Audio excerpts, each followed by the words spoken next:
Chapter 31. And the Philistines are fighting against Israel, and the men of Israel flee from the face of the Philistines, and fall wounded in Mount Gilboa. And the Philistines follow Saul and his sons, and the Philistines smite Jonathan, and Abinadab, and Malchishua, sons of Saul. And the battle is hard against Saul, and the archers find him, men with bow, and he is pained greatly by the archers. And Saul saith to the bearer of his weapons, Draw thy sword, and pierce me with it, lest they come, these uncircumcised, and have pierced me, and rolled themselves on me. And the bearer of his weapons hath not been willing, for he is greatly afraid. And Saul taketh the sword, and falleth upon it.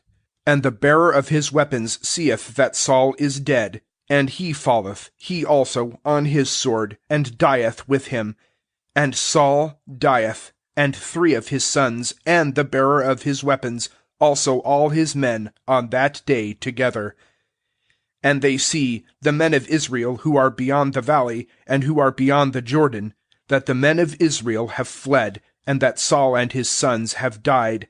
And they forsake the cities, and flee, and Philistines come in and dwell in them. And it cometh to pass on the morrow, that the Philistines come to strip the wounded, and they find Saul and his 3 sons fallen on Mount Gilboa. And they cut off his head, and strip off his weapons, and send into the land of the Philistines round about, to proclaim tidings in the house of their idols, and among the people. And they place his weapons in the house of Ashtaroth, and his body they have fixed on the wall of Bethshan. And they hear regarding it, the inhabitants of Jabesh-Gilead, that which the Philistines have done to Saul. And all the men of valor arise, and go all the night, and take the body of Saul and the bodies of his sons from the wall of Bethshan, and come into Jabesh, and burn them there.